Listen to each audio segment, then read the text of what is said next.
और मध्य प्रदेश में अब हिंदू धर्म के पवित्र ग्रंथ रामचरितमानस की हम बात कर रहे हैं। बड़ी खबर मिल रही है, इसी सत्र के प्रदेश के कॉलेजों में बीए फर्स्ट ईयर के छात्रों को श्री रामचरितमानस अप्लाइड फिलॉसफी को वैकल्पिक विषय के रूप में रखा गया है। स्टूडेंट्स को राम सेतु का निर्माण, उस विषय के माध्यम से भगवान श्री राम के इंजीनियरिंग के गुणों के बारे में भी पढ़ाया जाएगा।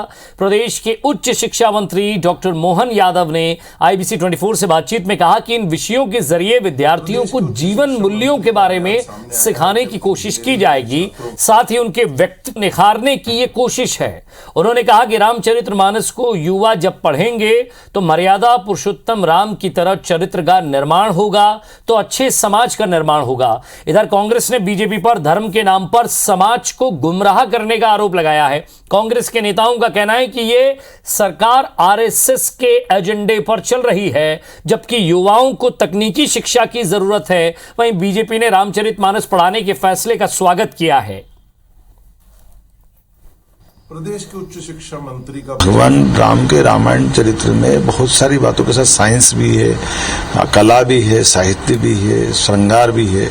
तो विविध पक्षों को समाज के सामने लाने में अगर कोई विद्यार्थी पढ़ना चाहता है तो हमको उच्च शिक्षा विभाग ने अगर सिलेबस बना करके विद्वानों ने रिकमेंड किया तो हमारा विभाग लागू कर रहा है। धर्म एक अलग विषय, तकनीकी शिक्षा एक अलग विषय, लेकिन दोनों का समावेश कर सिर्फ जनता को गुमराह करने के लिए करते हैं। इनका काम है धर्म के आधार पर राजनीति करो, धर्म के नाम पर लोगों की धार्मिक भावनाओं के साथ उसका उपयोग करके कहीं ना कहीं उसका राजनीतिक फायदा लो।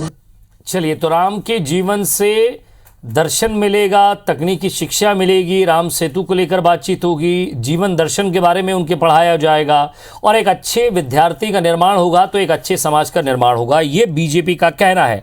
लेकिन इस विषय पर कांग्रेस का अपना ही तर्क है। उनका कहना है कि ये सिर्फ और सिर्फ राजनीति करती है, धर्म के नाम पर राजनीति करने का ये एक नया मसला है।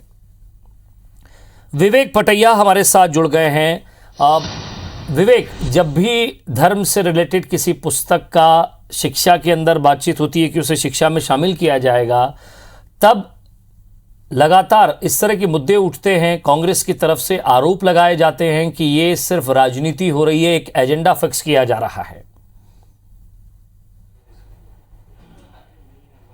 देखिए, राम पर सियासत या राम के नाम पर सियासत कोई नई बात नहीं है। मध्य प्रदेश में और देश में इस नाम पर सियासत लंबे समय से चली आ रही है। लेकिन अब मध्य प्रदेश में पाठ्यक्रम में राम को पढ़ाने के लिए, राम के जीवन दर्शन को पढ़ाने के लिए रामचरितमानस का जीवन दर्शन जो है BA प्रथम वर्ष के छात्रों को वैकल्पिक रूप से पढ़ाने की तैयारी उच्च शिक्षा विभाग ने की है और बाकायदा पाठ्यक्रम में इसको शामिल भी किया गया है।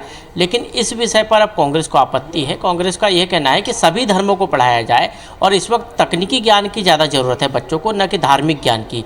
एक तरफ कांग्रेस का ये मानना है कि इस तरह से यदि पाठ्यक्रम में ये सब चीज़ें पढ़ाई जाएगी तो वो कहीं ना कहीं कट्टर पंथ की तरफ या फिर धार्मिक जो भावनाएं हैं हिंदू धर्म की, वो एक तरफ से छात्रों के जीवन में उतारी जाने की कोशिश जो है बीजेपी की सरकार की तरफ से की जा रही है। दूसरी तरफ बीजेपी की सरकार का दावा है कि राम का जो जीवन है उसके जो विभिन्न पहलू हैं उसको यदि छात्र पढ़ेंगे तो एक आदर्श छात्र के रूप में वो अपने जीवन को पाएंगे। और इसलिए आजकल तकनीकी ज्ञान और पढ़ाई के साथ साथ छात्र के जीवन निर्माण के लिए, छात्र के अच्छे जीवन निर्माण के लिए ये पढ़ाना जरूरी है। यहाँ तक कि साइंटिफिक रूप से, कला के रूप में या फिर साइंस के रूप में राम के जीवन को पढ़ाने की बात हो रही है। राम सेतु को इंजीनियरिंग के रूप में पढ़ाने की बात हो रही है। इस पूरे पाठ्यक्रम को यदि हम देखें तो पूरी रामचरितमानस के अलग अलग पहलुओं को इस पूरे सिलेबस में शामिल किया गया है। रामचरितमानस में जिस तरह राम सेतु का जिक्र किया गया है वो भी इस पाठ्यक्रम में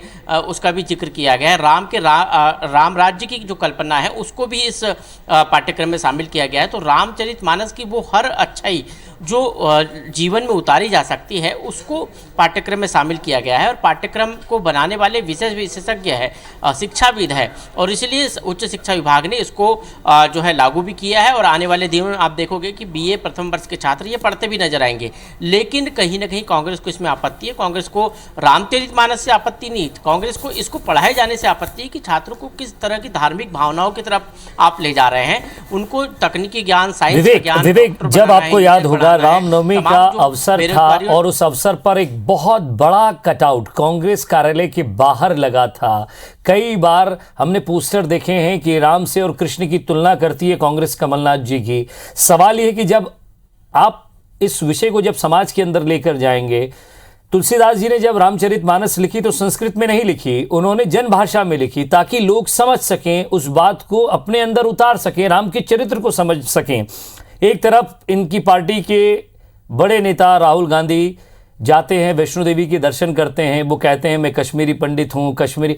आप जब आपकी पार्टी के बड़े नेता धर्म की बात करते हैं तो आपको इस विषय से क्या तकलीफ है कांग्रेस को? क्योंकि इसका जवाब अब जनता को देना होगा, क्योंकि एक बहुत बड़ा विषय छेड़ दिया है बीजेपी ने।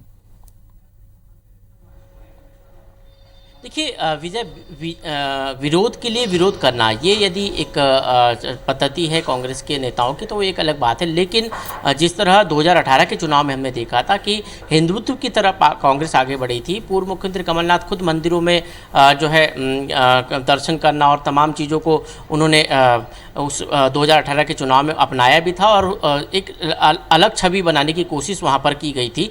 लेकिन वर्तमान परिवेश में विवेक मुझे लगता है शायद कमलनाथ जी की तरफ से इस पर कोई रिएक्शन नहीं आया होगा पूर्व मुख्यमंत्री की तरफ से, क्योंकि आप देखिए छिंदवाड़ा में एक बड़ी प्रतिष्ठा, एक आदम कद की प्रतिष्ठा जो है हनुमान जी की मूर्ति की उन्होंने स्थापना की है। कई बार सुंदरकांड का पाठ हमने कांग्रेस के अंदर देखा है पिछली राजनीति में। अब ऐसे में कैसे विरोध होगा, ये थोड़ा समझ से परे है।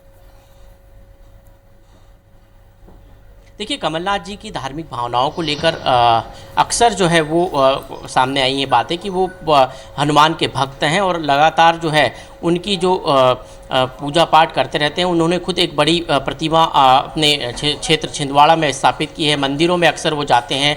खूब धार्मिक प्रवृत्ति की उनकी जो है हमेशा छवि सामने आई है। उन्होंने कांग्रेस को इस स्थिति में स्थापित भी किया है मध्य प्रदेश में, एक जो अलग छवि बन रही थी उसको बदलने की कोशिश भी की है। लेकिन अब बीजेपी की सरकार जिस तरह ये मुद्दे सामने लेकर आ रही है, ये कहीं ना कहीं कांग्रेस के उन नेताओं के लिए जरूर जो है विरोध करने वाली बातें हैं जो अक्सर इस विषय पर विरोध करते हैं। लेकिन पूर्व मुख्यमंत्री कमलनाथ की एक अलग छवि है, वो अलग धार्मिक छवि के रूप में सामने आते हैं। दूसरी तरफ यदि विरोध करना है तो रामचरितमानस का विरोध हो रहा है या फिर धार्मिक भावना का विरोध हो रहा है या फिर बीजेपी सरकार जो बताना चाह रही है उसका विरोध हो रहा है। क्या जानबूझकर बीजेपी इस समय ये चीज़ लेके आ रही, क्योंकि पिछले 15 वर्षों से भी बीजेपी की सरकार मध्य प्रदेश में रही है, यह विषय कभी नहीं आया। अचानक इस विषय को लेकर आना, इस पर भी एक सवाल खड़ा होता है कि 15 वर्ष बाद आपको राम के जीवन चरित्र को पढ़ाने की जरूरत क्यों पड़ी, ये आवश्यकता आज 15 वर्ष बाद क्यों पड़ रही, ये भी एक सवाल खड़ा हो रहा है बीजेपी के ऊपर, नियत के ऊपर सवाल खड़े हो रहा है। लेकिन राम के जीवन से यदि छात्र कुछ सीखेंगे, राम के बिल्कुल विवेक, उनको समझना, उनके जीवन को समझना, उनके चरित्र को समझना, और इसी उद्देश्य से बीजेपी ये कोशिश कर रही है। लेकिन समाज के अंदर उनकी चौपाइयों को लेकर कुछ विवाद भी उठे, उन्हें कैसे प्रोफेसर समझाएंगे, बाकी छात्र कैसे समझेंगे, एक वैकल्पिक विषय है, जिसे ज़रूरत हो वो ये विषय ज़रूर ले। हालांकि इस समय इसकी प्रासंगिकता क्या है, इसको लेकर भी सवाल ज़रूर उठेंगे। बहुत बहुत शुक्रिया इस तमाम बातचीत के लिए।